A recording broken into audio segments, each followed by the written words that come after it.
Jackpot! Yan yung naisip ng dalawang batang nangangalakal nung makita nilang may lumulutang-lutang na maleta sa may breakwater sa Manila North Harbor area. So, dali-dali nilang hinatak, binuhat at binuksan yung dark green na maleta. Inisip nila, baka nahulog lang yun mula sa isa sa mga containers. Isa kasi sa pinaka-busy parte ng Manila, yung North Harbor. 24/7 ang operations dito at hile-hilera ang mga container vans. Madalas, tinatambayan ang dalampasigan dito para maghanap ng pagkakakitaan sa mga naiwang basura. So naisip ng dalawang bata, baka may damit, gamit, o kahit na pera pa yung maleta. Pero nang buksan nila, unang bumulaga ang nakabuluktot na bangkay ng isang batang babae. Laking gulat at takot ng dalawang batang lalaki at agad tumawag ng mga pulis. Nadiskubre na ang katawan na nasa maleta ay ang 7-year-old na si Geraldine Dindin Palma na ilang araw na palang nawawala. So paano nauwi si Dindin sa loob ng maletang ito at sino ang nasa likod ng kahindik-hindik na krimen na ito? Yan ang babalikan nating kwento, ang pagdukot at pagpatay kay Dindin Palma. Alas 8 ng umaga kahapon nang makitang lumulutang sa breakwater ng Isla Puting Bato sa Tondo, Maynila ang isang maleta. Nang buksan, isang bangkay ng batang babae ang laman. May nakapulupot na kable ng kuryente sa leeg. Tinatayang nasa edad 8 hanggang 12 anyos ang bata.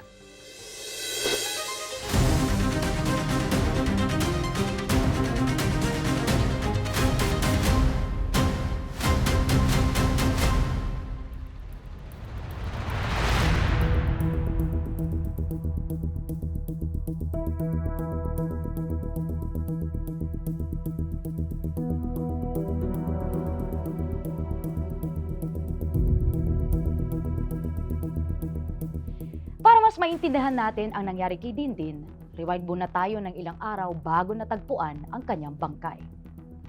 August 11, 2007, Sabado. Kahit weekend, nakaschedule pumunta sa isang tutoring session si Dindin malapit sa bahay nila sa may Riverside Village sa Pasig City. Kwento ni Gerald, yung tatay ni Dindin, masayahin at masipag mag-aral ang grade 1 na anak. Pangarap pa nga daw nito maging isang doktor balang araw. Noong araw na yon, kasama ni Dindin ang kanyang yaya na si Marites Untog na mas kilala na si Yaya Mayet papunta doon sa tutoring session. Si Yaya Mayet ay 5 buwan pa lang na nagtatrabaho bilang yaya ni Dindin. Pagkatapos ng tutoring session, bumalik sila doon sa bahay around 12 noon. Pero sabi ng kapitbahay na nakakita sa kanila, umalis din ulit si Mayet at si Dindin ng mga around 1 p.m. Sa mga bandang alas 3 ng hapon, umuwi naman sa bahay yung ama ni Dindin na si Gerald galing ng trabaho. Nagtaka siya kasi bakit wala pa si Dindin sa bahay ng ganong oras? So naghintay pa si Gerald ng ilang oras pero syempre magulang, medyo nag-worry na. At makalipas nga ng ilang oras pa, wala pa rin sa bahay si Dindin at ang yaya. Kinutuban na yung tatay. Maya-maya, may tumawag sa telepono ni Gerald. Sinagot niya yung tawag. At yung mga katagang narinig niya mula doon sa kabilang linya ay isang bagay na mahirap para sa isang magulang. Mr. Palma, nasa amin yung anak mo, maganda ka ng 10 million pesos. Itong sabi ng caller. Agad na palabas ng bahay si Gerald at pumunta dun sa security guard na nagbabantay sa subdivision. Nakatira kasi sila sa isang gated subdivision, kaya imposibleng may makapasok doon na hindi dumaan sa security guards. Pero sabi ng security guard, wala raw silang nakitang anything or anyone suspicious na lumabas o pumasok sa kanilang lugar. So si Gerald bumalik ulit ng bahay, kumuha ng litrato ng kanyang anak, lumabas, nag-ikot sa area, nagtanong sa mga tao. Baka naman po nakita nyo ito, batang ito. O baka may napansin po kayo na bata na may kasamang babae dito sa ating lugar. Pero ni isa ng kanyang pinagtanungan ay walang nakapagturo sa whereabouts ng anak. Dito na humingi ng tulong sa mga pulis si Gerald. Pero shortly after, nakatanggap na naman siya ng pangalawang tawag mula sa mga kidnapper. Galit yung tao na nasa kabilang linya dahil alam nitong humingi na ng tulong sa mga pulis si Gerald. Pero hindi alam ni Gerald papaano nalaman ng kidnapper na nagsumbong na ito sa pulis. At sinabi nga nung nagbabantang caller na pinatay na nila yung yaya ng bata. So imagine, ang hirap nito para sa mga magulang ni Dindin. Daming questions. Bibigay ba nila yung pera? Mababawi ba nila yung anak? At totoo kayang pinatay na yung yaya ni Dindin. At ang pinaka tanong sa lahat, 10 million pesos na ransom money. 10 million? Inisip ni Gerald at ni Felma, yun yung nanay ni Dindin, saan naman sila kukuha ng ganyang kalaking pera? Masyadong malaki ang 10 milyong pisong hinihingi ng mga kidnappers. Ako mismo hindi pa nakahawak ng ganyang kalaking pera. That's too much. Pero syempre bilang magulang, hindi mo susukuan ang anak mo. So tuloy sa pag-negotiate si Gerald at Felma dun sa mga kidnappers hanggang sa napagkasundoon nilang ibaba sa 245,000 pesos yung ransom money. From 10 million pesos to 245,000 pesos. Medyo sketchy if you ask me na napapayag nila yung mga kidnappers. Pero syempre, umaasa yung dalawang magulang na sapat na yun para matubos ang anak. So dumating na yung araw ng palitan ng pera at ng anak na si Dindin. Pitpit ang pera ay dumiretso agad sa napagkasundo ang meet-up place sa Lower Bikutan sa Taguig City si Gerald kasama ilang kaanak at mga pulis. Ilang oras matyagang naghintay si Gerald pero inabot na ng madaling araw, no show pa rin ang mga kidnappers. Kinausap na ng mga pulis si Gerald kasi madaling araw na rin yun. Sabi ng mga pulis, ihinto na ang paghihintay at mukhang wala namang planong sumipot talaga yung mga kidnappers. Heartbroken yung mga magulang na umuwi sa kanilang bahay at naghintay na makausap muli yung mga kidnappers. Ilang oras, ilang araw sila naghintay, pero wala na silang natanggap ulit na anumang tawag. August 16, 2007, 5 days lang nawawala si Dindin. Dito pumutok ang balita tungkol sa natagpo ang bangkay ng isang batang babae sa loob ng isang maleta sa Isla Puting Bato sa Tondo. 2 batang residente ng Puting Bato ang nakapansin ng palutang-lutang na dark gray na maleta habang sila'y nangangalakal doon sa may breakwater. Excited nilang binuksan yung maleta kasi nga baka may pwedeng pagkakitaan dito. Pero doon nila nakita ang katawan ng batang babaeng walang damit pang itaas na nakasuot ng yellow jogging pants at may itim na electric cord na nakapulupot sa kanyang leeg. Sabi ng mga pulis, more or less 4 feet. 4 feet lang yung height ng bata na pinilit ipagkasya sa loob ng maleta kaya nakabuluktot yung katawan. Para sa isang magulang na katulad ko, napakasakit pong isipin at nakakagalit malaman na may tao na kayang gumawa ng ganitong karahasan, lalong-lalo na sa isang inosenteng bata. Nang makita ito sa news ni Felma at Gerald, nang madaling pumunta sa punerarya yung 2 magulang para lang malaman kung si Dindin ba yung natagpuan sa maleta. Pero nang makarating sa punerarya kung saan dinala ang katawan, kahit mismo ang ina nahirapang ma-identify dahil bloated at inaagnas na yung bangkay. Dahil nasa advanced stage of decomposition na ang bangkay, malaking hamon para sa mga authorities na ma-identify ito. Pero hindi lang yun ang naging problema. May nakadagdag pa sa confusion. Pumasok sa eksena ang isang Julieta Salvatierra na isa ring residente ng Tondo, Maynila na ilang araw na ring hinahanap yung kanyang nawawalang anak na si Jesseline na 12 years old that time. Huling nakita si Jesseline noong August 2, 2007 kung saan pumasok siya sa school pero hindi na nakauwi. Kaya katulad ni Gerald at Felma, pumunta agad sa punerarya si Julieta nang makita yung balita para silipin kung ang anak ba niya yung bangkay. So pumunta siya doon. Pero nakita niya na ang daming pagkakaiba nito sa kanyang anak. Una, yung height. Mas matangkad si Jesseline kasi 12 years old na siya at 4 feet lang yung bangkay na na-recover. Iba rin yung buhok at maging yung mata ng bangkay kung ikukumpara sa kanyang nawawalang anak. Kaya ang katawan sa maleta ay hindi si Jesseline ayon kay Nanay Julieta. Pero si Gerald, without a doubt, naniniwalang si Dindin yung nahanap dahil na rin doon sa nakitang yellow jogging pants sa suot ng bangkay. Nagsagawa naman ng autopsy at DNA test ang Manila Police District pero inconclusive ang findings that time kasi masyado nang kontaminado ang bangkay. Remember, this was in 2007, so hindi pa kasing high-tech ngayon ang forensic testing ng mga crime lab noong panahon na yon.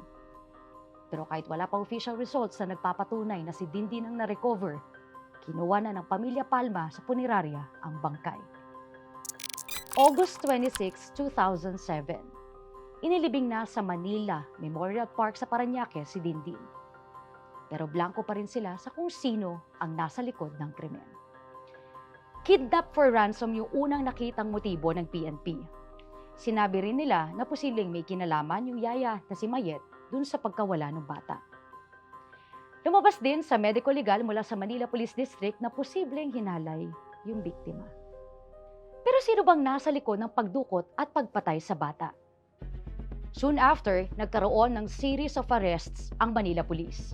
At sa isang random police operation, inaresto nila ang isang Dominic Agnote. Si Agnote ay naaresto sa ibang criminal offense. Pero sa gitna ng pag-interrogate sa kanya ng mga pulis, nabanggit daw nito na may alam siya tungkol sa kaso ng bata sa Maleta. Kwento ni Agnote, bumisita siya sa bahay ng kaibigang si Henry nang marinig niyang nag-uusap ang 4 na iba pang lalaki na nasa bahay. Pinag-uusapan daw ng mga lalaki kung paano nila dinukot, hinalay at pinatay ang isang batang babae bago nila tinago sa isang maleta. Dahil dyan, inaresto ng pulis ang mga lalaki na sina Henry Redoblado, Ramil Jorico, Renato Bohol at Joey Nodalo. May lumutang pang isang witness sa investigasyon. Isang babae ang nagsabi na nakita niya umano ang panggagahasa sa biktima sa Isla Puting Bato. Nakasuhan yung mga lalaki ng rape with homicide at kidnapping for ransom. Pero lahat sila, hanggang sa kulungan ay sinasabing wala silang kinalaman sa pagpatay kay Dindin. Ang problema, ang daming elementong hindi malinaw ang connections. Tulad na lang nito, yung mga suspect nakatira sa iba't ibang lugar na magkakalayo. Yung isang suspect, taga Quezon City. Yung isa, taga Bulacan. Yung iba, taga Tondo, Maynila. Pero wala sa kanila ang nakatira sa Pasig kung saan ang bahay ni Dindin. Ito pa, hindi klaro bakit si Dindin yung target ng 4 na suspects. At hindi ito masagot sa investigasyon ng Manila Police. Kaya hindi kumbinsido si Gerald sa naging takbo ng investigasyon ng pulisya. Kaya ang ginawa ni Gerald, lumapit siya agad sa National Bureau of Investigation o NBI. Noong mga panahon na yon ay 1 buwan nang nakalibing si Dindin, pero kinailangan ulit hukayin ang kanyang bangkay para sa hiwalay na autopsy ng NBI. Nag-facilitate na rin sila ng separate na DNA test mula sa ibang bansa gamit ang femur bone ng bangkay o yung buto sa hita. Gusto kasing masiguro ng ahensya na si Dindin nga ang bangkay. Halos 2 taon guys 2 taon ang inintay ng pamilya bago nakarating sa kanila ang resulta ng investigasyon at autopsy results. At noong March 24, 2009, natanggap na nila ang NBI report.